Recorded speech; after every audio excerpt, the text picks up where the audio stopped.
Bueno, vamos a continuar después de ver la potencial manera de presentarse la malformación de Chiari en los niños. Si realmente vamos a preguntarnos si existen factores diferenciales en el tratamiento quirúrgico de los niños con un Chiari respecto a lo de los adultos. Hemos dicho sin duda que el tratamiento es quirúrgico, que estamos frente a un problema anatómico y necesita una solución mecánica, un cambio anatómico en estos pacientes, y que podíamos ir de cirugías máximamente invasivas, que son las que preconizamos en el adulto a priori, sin estas manipulaciones neurales, pero que en el niño específicamente siempre se procura, se intenta buscar, se intenta ser protector y aplicar a los niños maniobras y tratamientos menos invasivos. Esto es una máxima en medicina que siempre se suele cumplir. Y por ello también en la malformación de Chiari se pretende o se pretendía buscar si realmente a los niños se podía ser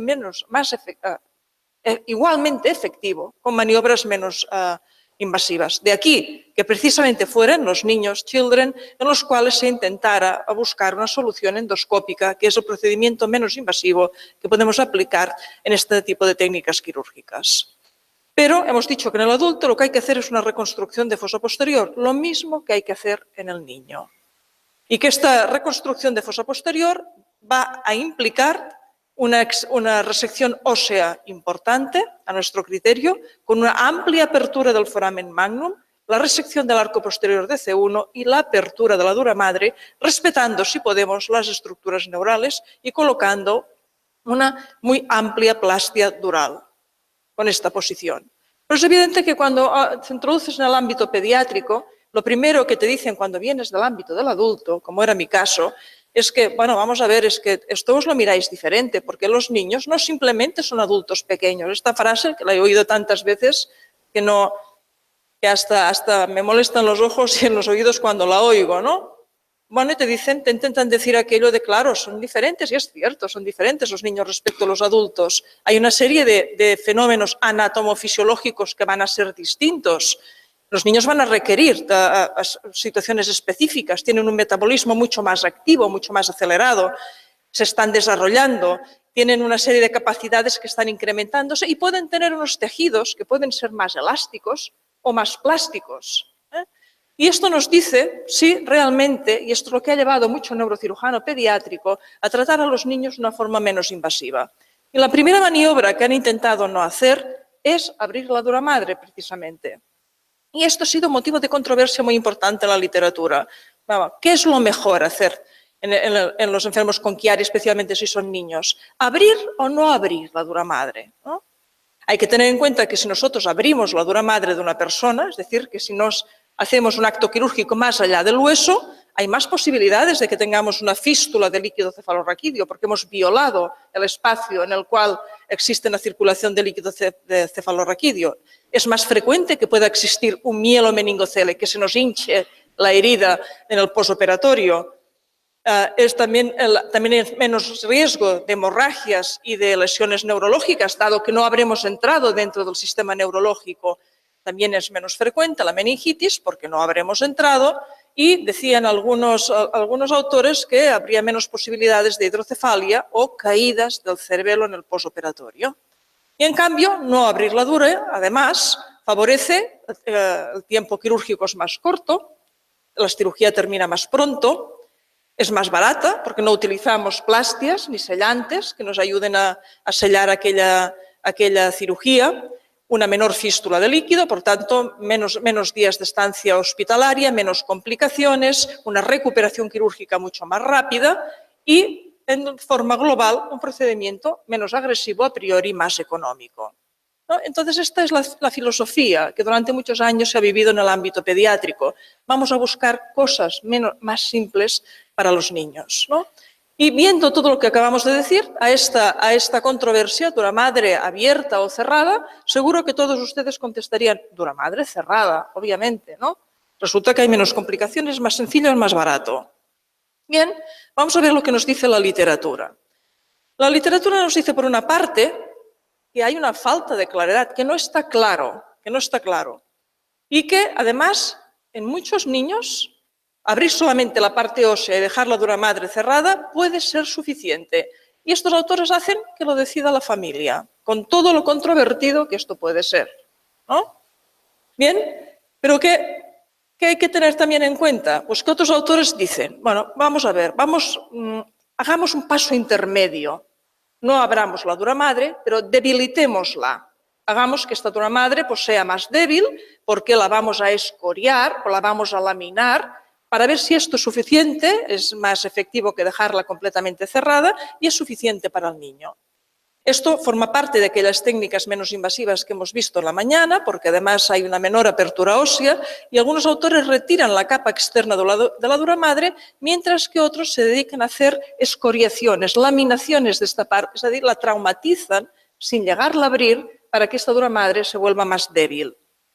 Bueno, cuando yo estaba únicamente en el ámbito de los adultos, hasta hace unos 8 años, yo recibía niños como este. A los 16 pasaban de la parte pediátrica a la parte de los adultos y a este niño, por ejemplo, a los 11 años se le había hecho una craniectomía suboccipital sin apertura dural, ¿no? Y vemos aquí que falta la parte del hueso y pues bueno, ya me encuentro con esta fosa posterior pues comprimida, apretada, con un niño que había mejorado clínicamente. Esta era la situación en el año 2004, la situación previa a la cirugía, y desaparecieron las cefaleas, que era el motivo por el cual se había realizado la indicación quirúrgica, pero a lo largo de los años, resulta, vemos aquí, que está abierto el hueso, la dura madre está cerrada, el niño presenta, es un chico, tiene 16 años, un síndrome de apnea-hipoapnea, es leve, y cuando valoramos la resonancia magnética vemos que la extensa cavidad siringomiélica que tenía y ha tenido siempre está turgente y no ha cambiado. Entonces, este niño que se daba como curado, yo no puedo decirle cuando hago un seguimiento de que esto es una situación óptima.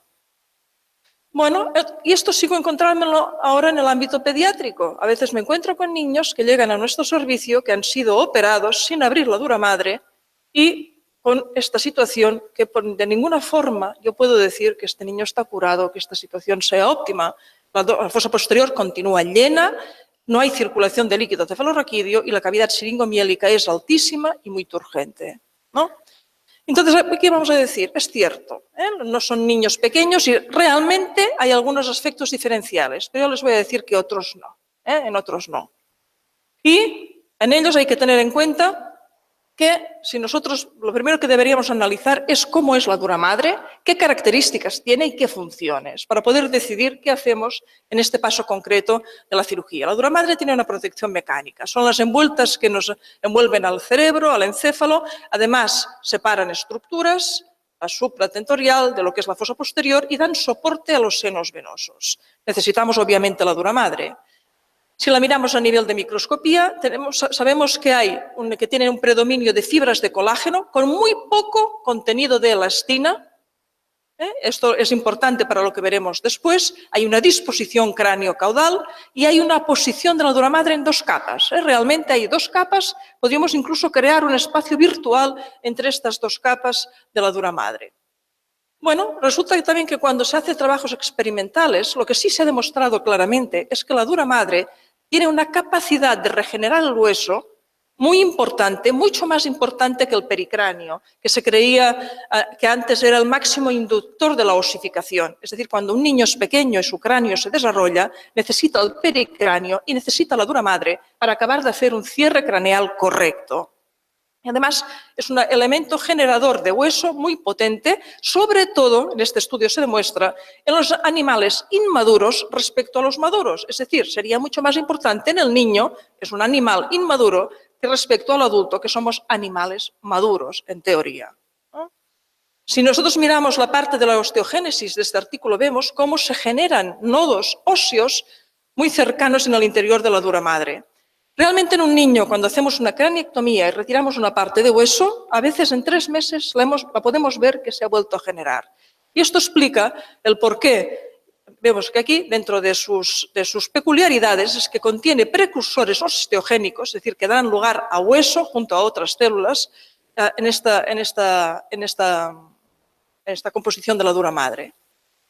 Precursores osteogénicos. Pero si nosotros sabemos todo esto, entendemos por qué cuando estos niños han sido operados sin retirar la dura madre y los vemos al cabo de un tiempo, vemos que esta parte craneal se puede volver a regenerar, al menos en parte, y hacer que aquella cirugía que se ha realizado que en aquel momento a lo mejor sirvió para algo, fue suficiente para solucionar en parte la clínica, puede que con el tiempo nos encontremos que esta situación ha cambiado de forma clara y que estemos en una situación completamente distinta. Por otra parte, los estudios que se han realizado en la literatura comparativos sobre los resultados de abrir o no abrir la dura madre han demostrado claramente que los mejores resultados se obtenían abriendo la dura madre.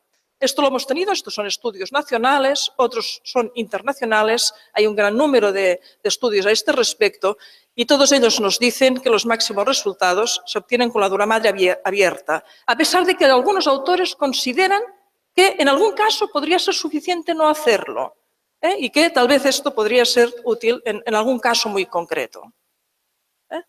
Entonces, si nosotros nos aplicamos esta teoría y decimos, vamos a ver, si yo decido a este niño no abrir la dura madre y solamente lesionarla para hacerla más débil y hacerla menos resistente, vamos a ver, aparte de estos estudios anteriores, ¿qué tengo yo en la literatura que me apoye este hecho? ¿No? Digo, ¿dónde está la evidencia científica? ¿Qué es lo que nos debe mover hoy en día a nosotros a actuar?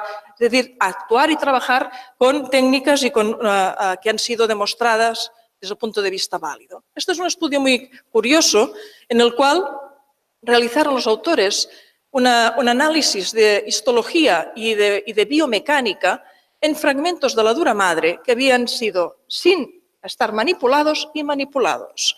Y buscaron ver cómo cambiaban las características de estas membranas durales. Aplicaron fuerzas controladas y miraron la resistencia y la deformación en estos dos tejidos, dura madre intacta y dura madre manipulada, con exéresis de la capa externa y aquellas incisiones para hacerla más débil. Los resultados son muy importantes desde el punto de vista quirúrgico para nosotros. Nos demostraron claramente cómo esta dura madre era muy distinta en la región, en la línea media de la fosa posterior de los laterales, cómo estaba constituida por esta aposición multilaminar de fibras de colágeno con un ratio muy por encima de las de elastina, por tanto se llama dura madre porque es dura y es poco elástica. Esto hay que tenerlo en cuenta, y que tenían una disposición longitudinal, y esto era importante si decidíamos que debíamos hacer estas incisiones en la dura madre. Los estudios de microscopía electrónica nos los demostraron también. Vemos aquí la gran cantidad de fibras de colágeno que tiene esta dura madre, y de hecho si nosotros practicamos una técnica quirúrgica descompresiva a cualquier enfermo y no abrimos la dura madre, no hemos conseguido descomprimir realmente el cerebro, ¿no? Pero miramos lo que ocurre cuando hicieron estas pruebas de elasticidad. Lo azul es la dura madre íntegra y vemos que la dura madre íntegra es mucho más elástica que cuando la hemos manipulado, la hemos deformado. Mucho más elástica, pero rápidamente vuelve también a la posición original. En cambio, la dura madre deformada es menos elástica, pero si la conseguimos deformar, se nos presenta algo más de deformación que la intacta. Con estos estudios, los autores concluyen que si la modificamos esta dura madre, hemos dicho que es menos elástica y se deforma un poquito más, esto realmente es más efectivo que dejar la dura madre íntegra, pero los resultados sí que les vamos a decir que son claramente inferiores a abrir la dura madre de una forma convencional. Entonces, frente a esto, si me preguntan, ¿tiene que estar la dura madre abierta o cerrada? Obviamente tiene que estar abierta, si nosotros queremos conseguir un resultado óptimo en estos pacientes. Y vamos a ver en este paciente, recordemos, antes de la cirugía, 2004, desaparecen las cefaleas, pero hay aquel síndrome y la presencia de la cavidad siringomiélica. Evidentemente proponemos al paciente que esto no está resuelto, que deberíamos reoperarlo. El paciente accede y su familia, tiene ya 16 años y esto es después de abrir la dura madre, como vemos cómo ha cambiado de una forma radical toda la morfología del cerebelo y de la fosa posterior. Esto lo vemos ahora en un T2 y vemos también, esto es antes, recordemos, y esto es ahora, cómo ha desaparecido la cavidad siringomiélica. Lo decíamos por la mañana, sí, técnicas simples, pero efectivas y como las máximas garantías.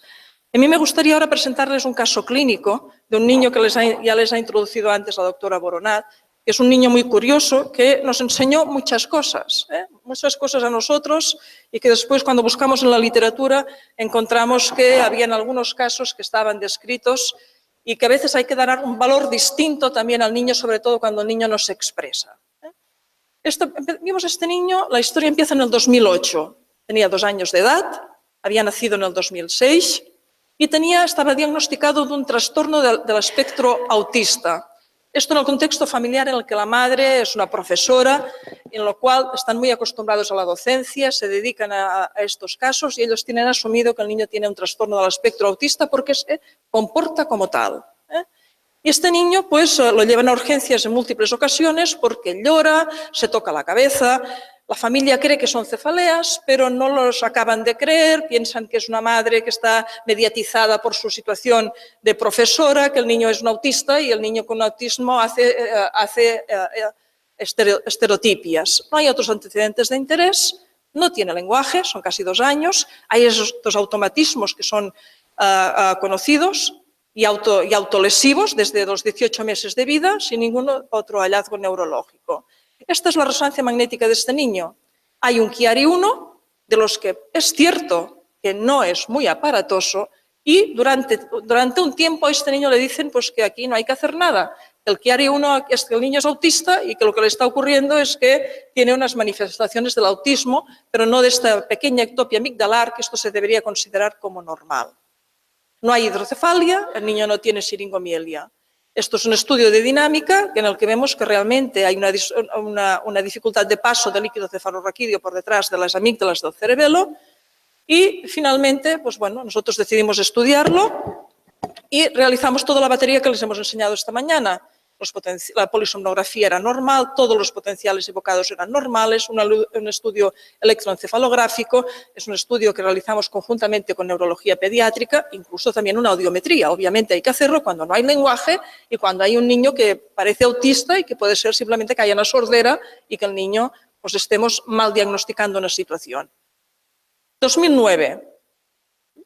Siguen siendo normales los potenciales evocados, pero encontramos en la polisomnografía que hay eventos centrales, que aunque son leves, son 5,7. En el niño esto tiene más valor que en el adulto, esto ya es patológico, no causan desaturación y decidimos hacer todo el estudio completo de la charnela y a nivel cráneo-medular.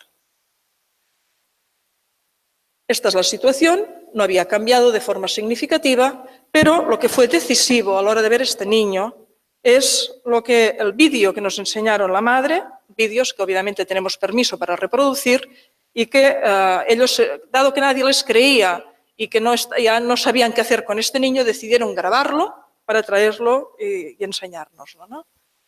Espero que el vídeo funcione. Antes lo he probado.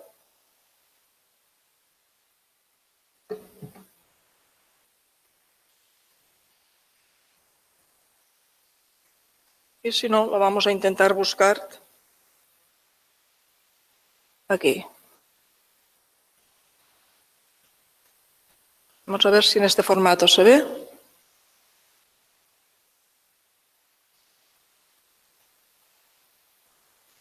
Estaba cargando.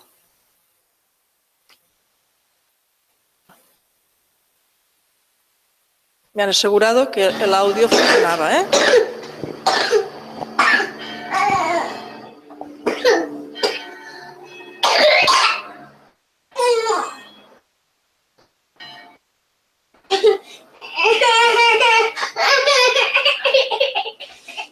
Tengo mal la cap. Ui. Sí que se'm va patir molt. Més que el dimecres. No. Sóc que ho gravo ara.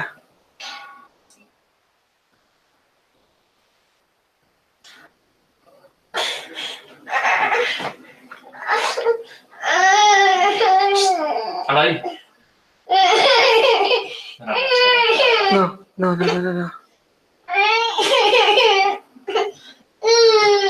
va dir el neuròleg que no, que triguéssim el Dalsi. Per veure precisament. I que ho gravés.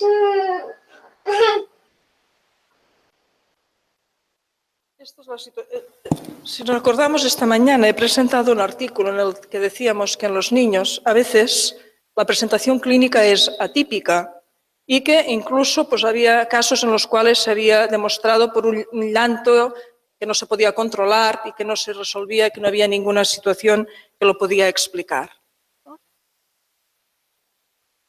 Bueno, Decidimos intervenir al paciente, le propusimos a la familia que el niño, pues pensábamos que debíamos operarlo. Hicimos una cirugía convencional, una reconstrucción de foso posterior, obviamente con apertura de la dura y la colocación de una extensa plastia de pericardio bovino, como hemos enseñado esta mañana. Encontramos una aracnoides a gran tensión, una aracnoiditis no muy importante, 1 punto sobre 5.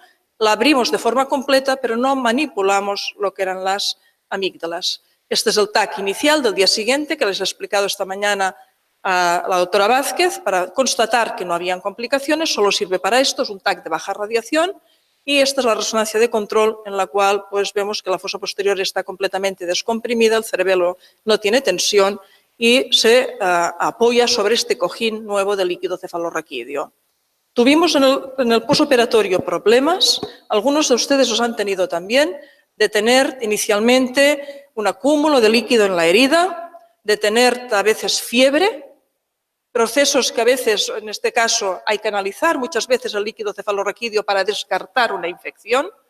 Sabemos, esto se llama el síndrome de fosa posterior, que aunque no es como si tuviera aquel paciente una meningitis aséptica, es decir, no hay una infección, pero es como una reacción a la cirugía que hemos realizado. Y a este niño en concreto hicimos hasta 4 punciones lumbares para vaciar líquido y para analizarlo y vemos que la glucosa se mantenía, las proteínas eran muy altas y luego descendieron igual que las células.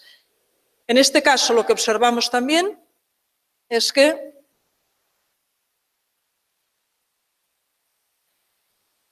después de la cirugía y una vez resueltos los problemas iniciales, a veces puede incluso durar hasta 2 meses esta situación, hasta que se llega a compensar por completo. Pasado este tiempo, este niño asumió una situación completamente normal. Recordemos que antes tenía un índice de apneas y hipopneas que era patológico. Hicimos un estudio del sueño posterior en el que vimos que había normalizado la situación del sueño. Recordemos estos REM, que no están rotos, sino que son continuos, que tiene sueño profundo y que apenas hay, tener alguna apnea es fisiológico, apenas hay apneas. Vemos aquí lo que ocurre en el promedio de saturación, tanto de la fase no REM del sueño como de la fase REM, y como después de la cirugía pasamos a un 2, que es fisiológico en un niño y que consideramos que es completamente normal. Y me gustaría que vieran el vídeo que los padres, que evidentemente pues, están muy contentos con la situación, nos presentaron al cabo de un tiempo, de cómo el niño había cambiado. Es un año después de la cirugía, esperamos en el 2009, y la madre primero nos enseña la cicatriz, veamos que está operado. Este niño hizo un cambio radical, desaparecieron muchos síntomas del síndrome del espectro autista. Esto es algo que nos tiene que hacer reflexionar, muchas veces también está publicado, aunque evidentemente un único caso no vale.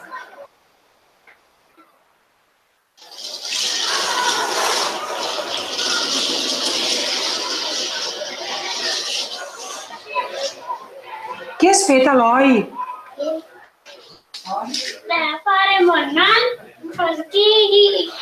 Este es su hermano, antes nunca había interaccionado con el hermano.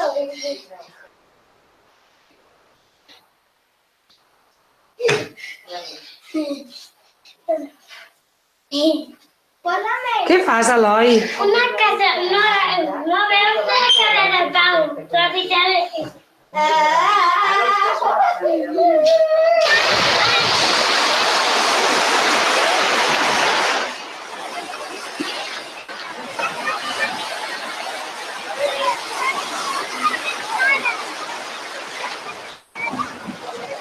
Àlex. Molt bé. Mira cap allà. Mira cap allà, mira cap allà el vestid. Mira el vestid.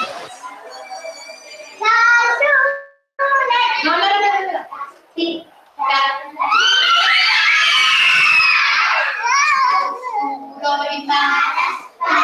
De totes maneres, un rellotge no fa aquest soroll, perquè si estem dormint i fa aquest soroll... Vale, vosaltres. El león. El león. El leoncito callado. El elefante. Ay, qué dolor, qué dolor, qué dolor. Ay, qué dolor, qué dolor. Se acabó. Pau y Elena, Sainan.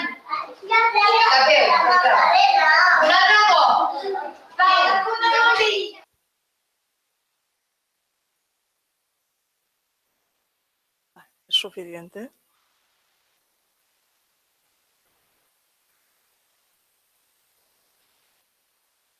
Bueno, respecto a esto, solamente quería decir 3 matices, ¿no? Para recordar que para reconstruir la fosa posterior de una manera óptima debemos realizar una apertura dural extensa, implantar un injerto que permita un incremento volumétrico suficiente y adecuado de aquella fosa posterior. Esta técnica debería realizarse siempre, aunque es especialmente importante en aquellos casos en los que hay siringomielia, si queremos controlar la evolución de esta siringomielia y que reduzca su volumen. La no apertura dural o su apertura solo parcial nos puede conducir a que también consigamos, como decíamos esta mañana, solo correcciones parciales o transitorias, con riesgo a añadir clínica diferida en estos pacientes y que nos obliguen después a tratarlos de una forma mucho más compleja y además que seamos por ello mucho menos efectivos. Muchas gracias.